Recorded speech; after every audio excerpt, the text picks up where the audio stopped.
Assalamualaikum warahmatullahi wabarakatuh. Shalom, Om Swastiastu, Namo Buddhaya, Salam Kebajikan. Pada kesempatan kali ini, izinkanlah saya untuk mempresentasikan mengenai kalor beserta perpindahannya dan juga siklus air. Namun sebelumnya, izinkanlah saya untuk memperkenalkan diri. Nama saya Wulan Melani. Saya dari kelas A3 PGSD Angkatan 2023 dengan NIM 2306029. Kalor juga ada dalam kehidupan kita sehari-hari. Gak percaya? Yuk langsung kita bahas aja. Yang pertama adalah kalor pada perubahan suhu benda. Hal-hal yang perlu diketahui adalah ada 3 poin. Yang pertama, kalor untuk menaikkan suhu benda bergantung pada jenis benda tersebut.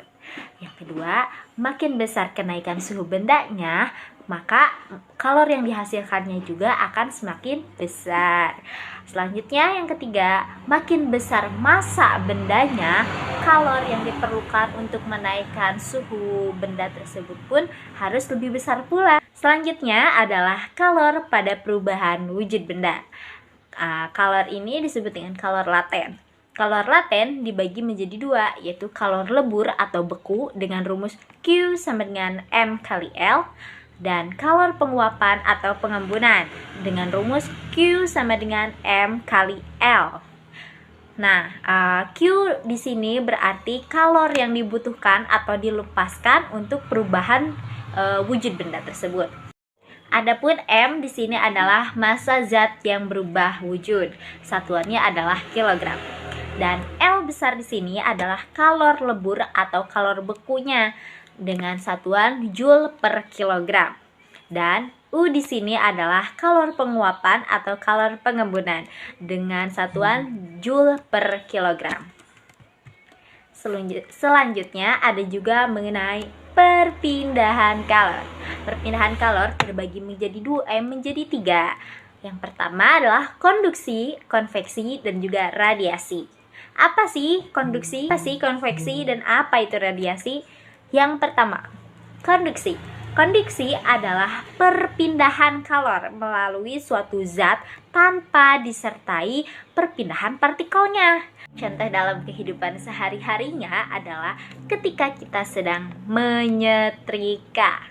Nah, ketika setrika yang telah dipanaskan bersentuhan langsung dengan kain atau baju-baju kita yang memiliki suhu ruang, maka kalor yang ada pada setrika akan berpindah ke baju-baju kita, sehingga perpindahan kalor tersebut disebut dengan konduksi karena partikelnya tidak ikut berpindah, tapi hanya kalornya saja atau hanya panasnya saja.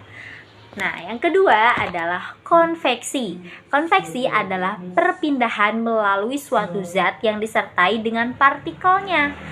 Nah, kalau misalnya tadi konduksi itu hanya kalornya saja, kalau konveksi partikelnya juga ikut. Contohnya adalah air. Ketika kita sedang memanaskan air, bagaimana proses kalor itu terjadi? Nah, air sendiri merupakan konduktor yang buruk.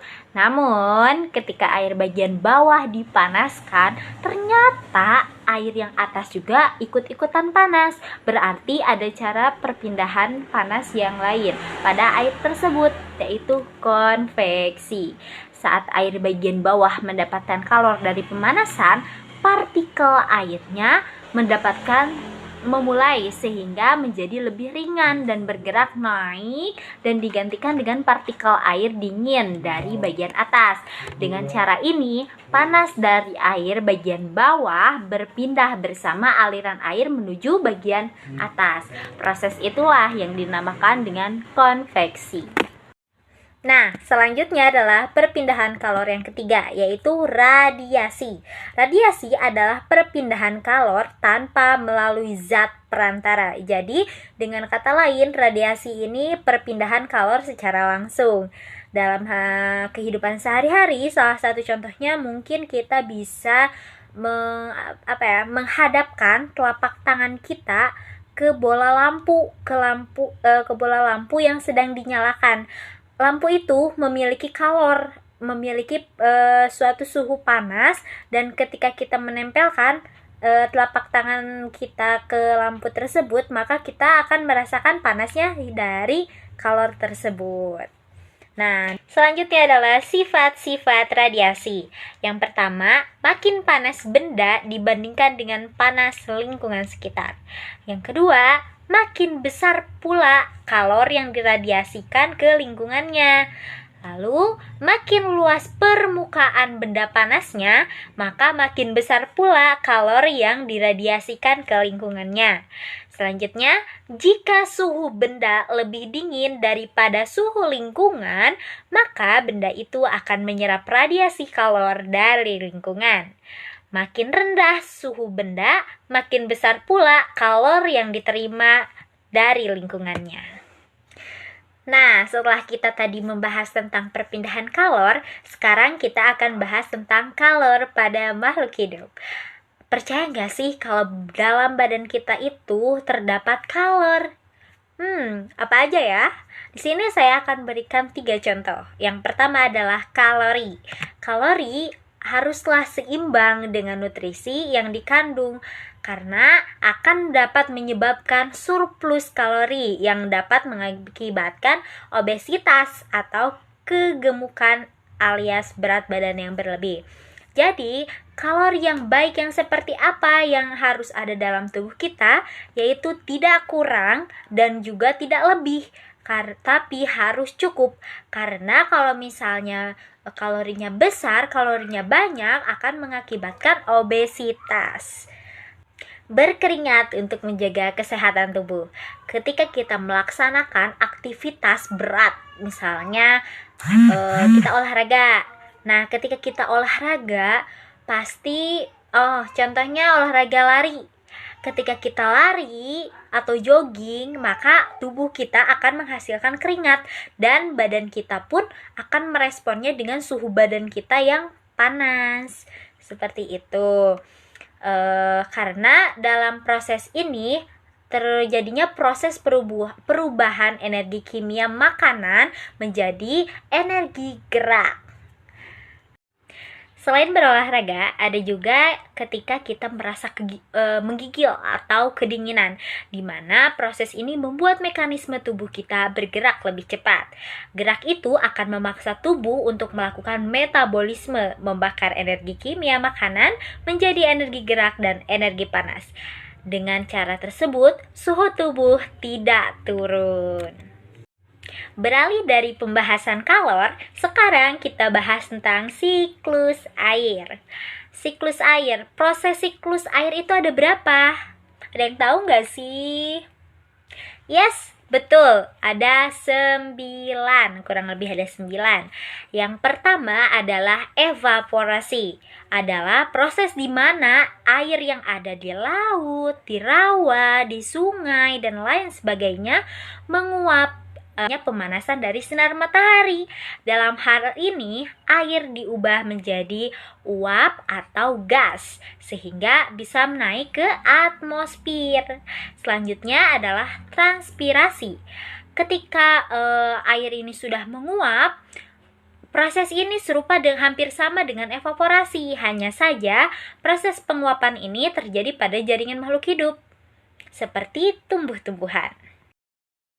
Lalu proses ketiga adalah evapotranspirasi. Ini merupakan gabungan antara evaporasi dan transpirasi.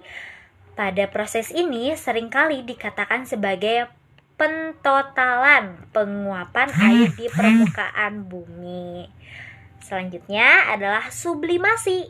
Juga masuk dalam proses penguapan, namun proses ini terjadi di kutub es atau puncak gunung. Lalu selanjutnya ada kondensasi, adalah proses berubahnya air menjadi partikel es akibat suhu udara yang rendah hingga akhirnya membentuk awan hitam yang tebal. Selanjutnya ada adveksi, adalah proses perpindahan awan secara horizontal dari satu lokasi ke lokasi lainnya akibat tekanan udara atau angin. Lalu berikutnya adalah Presipitasi adalah proses pencairan awan hitam hingga jatuh menjadi hujan. Lalu selanjutnya adalah runoff, adalah proses mengalirnya air hujan ke sungai, samudra, danau, dan saluran air lainnya. Dan yang terakhir adalah infiltrasi, adalah proses terakhir dari siklus ini, yaitu penyerapan air ke dalam tanah. Lalu di sini ada juga macam-macam siklus air atau hidrologi. Siklus air terbagi menjadi 3, yaitu siklus pendek atau siklus kecil, siklus sedang, lalu ada siklus panjang atau siklus besar. Yang pertama adalah siklus pendek atau siklus kecil. Pada siklus ini ada 3 tahapan loh.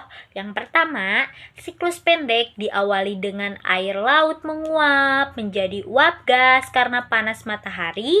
Kemudian terjadi kondensasi dan pembentukan awan pada ketinggian tertentu.